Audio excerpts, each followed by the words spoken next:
नमस्कार दोस्तों इन दिनों जिस महामारी के विकराल स्वरूप से पूरा विश्व जूझ रहा है, उस माहौल में एकाएक बहुत सारे एक विशाल वर्ग का ध्यान जो है वो अध्यात्म की ओर भी मुड़ा है। और अध्यात्म की जब बात होती है तो आदमी फिर भटक जाता है कि वहाँ ध्यान लगाना बहुत मुश्किल होता है। वहाँ पूरी की पूरी अपनी केंद्रीय करना, अपने केंद्रीभूत करना सारी की सारी एनर्जीज़ को, वो बड़ा आसान नहीं होता। और उस वक्त ज़िक्र सबसे पहले चलता है कि महामारी के दिनों में इन बड़े बड़े अध्यात्म पुरुषों ने क्या भूमिकाएं निभाई थी। सबसे बड़ी भूमिका विवेकानंद को निभानी पड़ी थी, स्वामी विवेकानंद को। और जब स्वामी विवेकानंद की जब चर्चा होती है तो उनके परिप्रेक्ष्य में जिस महान विभूति की चर्चा होती है कि जिसके मार्गदर्शन में उन्होंने अपनी आध्यात्मिक ज़िंदगी की शुरुआत की थी, वो थे स्वामी रामकृष्ण परमहंस। और मित्रों, आज मैं आपको एक दिलचस्प जानकारी आपसे बांट रहा हूँ कि स्वामी रामकृष्ण परमहंस के गुरु कौन थे। शायद आपको ना याद होने का सवाल भी नहीं है, क्योंकि एक सामान्य इंसान उनका गुरु था और उसको विधिवत उन्होंने गुरु माना। आपने कभी ओशो को पढ़ेंगे, आचार्य रजनीश को, तो उन्होंने भी इस बात का उल्लेख किया है, लेकिन इसकी चर्चा ज़्यादा नहीं हुई। आज उसी पात्र की चर्चा करते हैं जिसने स्वामी रामकृष्ण परमहंस जैसी शख्सियत को दीक्षा दी थी पहली बार। वो कौन थे? वो पिहोवा, नज़दीक हरियाणा है, पिहोवा के कैथल और पिहोवा के बीच में एक जगह है, स्थान है, निर्जन सा छोटा सा कस्बा है, और कस्बे में एक मठ है, और उस मठ में एक योगी था, नाम तोतापुरी। अब तोतापुरी नाम कैसे पड़ा? सिर्फ इसलिए कि वह अपने बाल्यकाल में, महंत तोतापुरी जो थे, अपने बचपन में एक आम सामान्य से परिवार में थे। और सामान्य जो परिवार है वो बड़ा अजीब था कि एक गांव बाबा लदाना है, गांव कैथल के बिल्कुल आउटस्कर्ट के ऊपर ही पड़ता है, कुछ किलोमीटर की दूरी पर। वहाँ के मठ के पास इनका निवास था, और वहीं के एक साथ में समीप एक गरीब से घराने में ये पैदा हुए थे, और जाति से जाट थे। अब जाट परिवारों में अध्यात्म की बातें अक्सर आम तौर पे मानी नहीं जाती, क्योंकि मूल रूप से इनका जो कृषि धर्म है उसको प्रधानता दी जाती है कि जाट जो है वो कृषि में ज़्यादा अपना कर्म जो है उसको मानता है, अपनी कर्म भूमि मानता है, और उस कर्म भूमि में वो पूरा लीन हो जाता है। लेकिन ये एक सामान्य जाट परिवार में पैदा होने वाले ये बालक जो थे, ये ऐसे एक विचित्र थे कि हमेशा अपनी लगन में लीन रहते थे। जैसे फॉर एग्ज़ाम्पल इनके बारे में कोट ये किया जाता है, मैंने वो क्षेत्र सारा देखा है, वो आश्रम भी देखा है।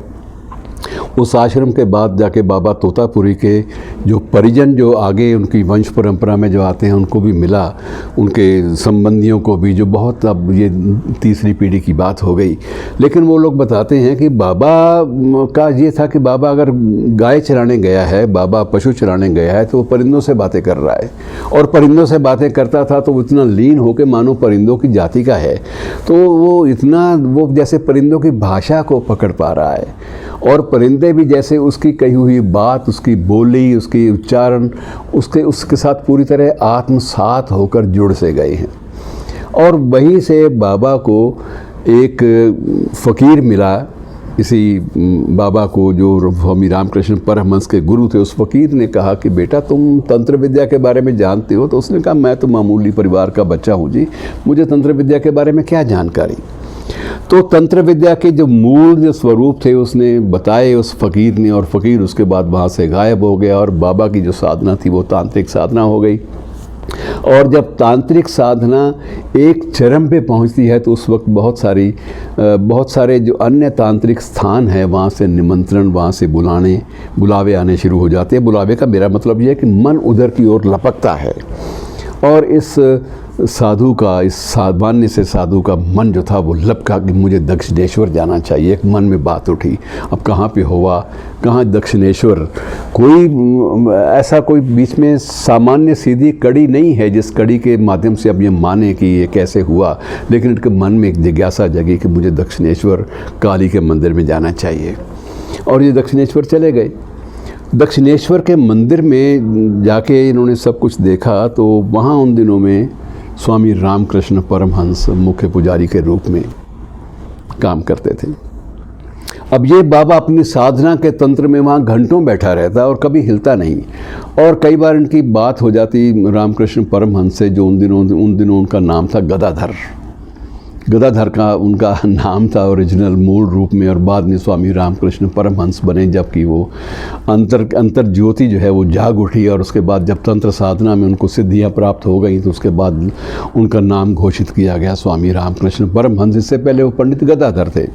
तो पंडित गदाधर ने उनसे जिज्ञासा के वश पूछा कि बाबा, आप तो बहुत तंत्र साधना में आप घंटों बैठे रहते हो, आपका कभी मैंने आपको भटकते नहीं देखा, एकाग्रचित होकर आप इतनी देर तक लगातार आप कैसे काली के चरणों में आप नज़र गड़ाए हुए वहाँ पर, और उसके बाद आप अपना मन ही मन को तांत्रिक अनुष्ठान कर रहे हैं और आपको पता ही नहीं कि आपके आसपास कौन है। तो उसने कहा कि ये संभव नहीं है जब तक आप एकाग्रचित नहीं होते। तो स्वामी रामकृष्ण परमहंस ने कहा, गदाधर पंडित जी कह लीजिएगा, उन्होंने कहा कि महाराज मेरी समस्या भी यही है कि मैं अपना ध्यान केंद्रित नहीं कर पाता।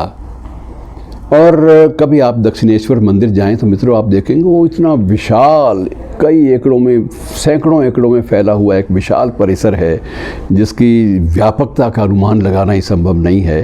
तो जब इन्होंने प्रश्न किया कि महाराज एकाग्रचित कैसे हो, तो उन्होंने पहले 2-4 दिन अभ्यास करवाया, लेकिन अभ्यास जब नहीं हो पाया, पंडित गदाधर ने, फिर वही युवा गदाधर ने वही आग्रह किया कि महाराज जी मन नहीं टिका, एकाग्रचित नहीं हो पा रहा।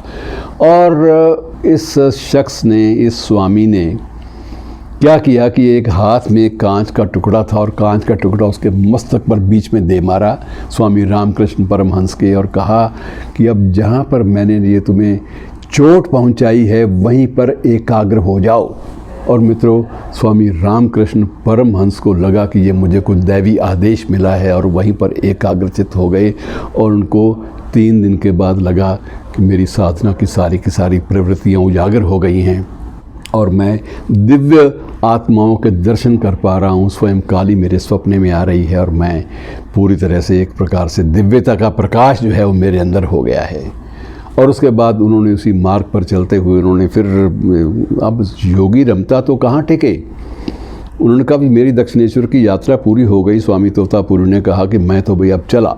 तो स्वामी रामकृष्ण परमहंस जैसे महान शख्स ने इनके पांव पकड़ लिए कि ना महाराज, मुझे अभी साधना थोड़ी सी और मेरे साथ रहिए, मेरे ऊपर रहिए, मेरे ऊपर हाथ रखिए और मुझे थोड़ी सी दीक्षा और कुछ दिन दीजिए ताकि मैं अपनी अधूरी साधना को पूरा कर सकूं। और इस तरह से उनके आग्रह पर कुछ दिन और वहाँ रहे स्वामी तोतापुरी, और उन्हीं से स्वामी रामकृष्ण परमहंस ने तांत्रिक विद्या का योग सीखा और बाद में उन्होंने स्वयं स्वीकार किया कि मुझे उसी योग साधना के बल पर काली के साक्षात दर्शन हुए।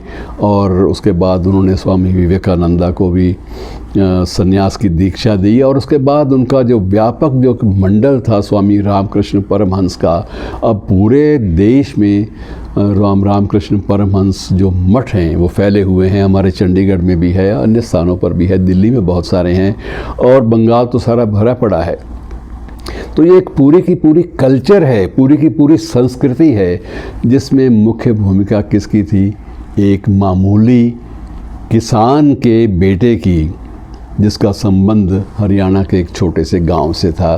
तो ऐसी चर्चाएं जो है मित्रों, कई बार बड़ा अच्छा लगता है कि ऐसी महान आत्माएं हमारे बीच में हुई और कभी उन पर शोध भी नहीं हुआ, विशेष को कार्य आगे बढ़ाया गया और ये नहीं किया गया।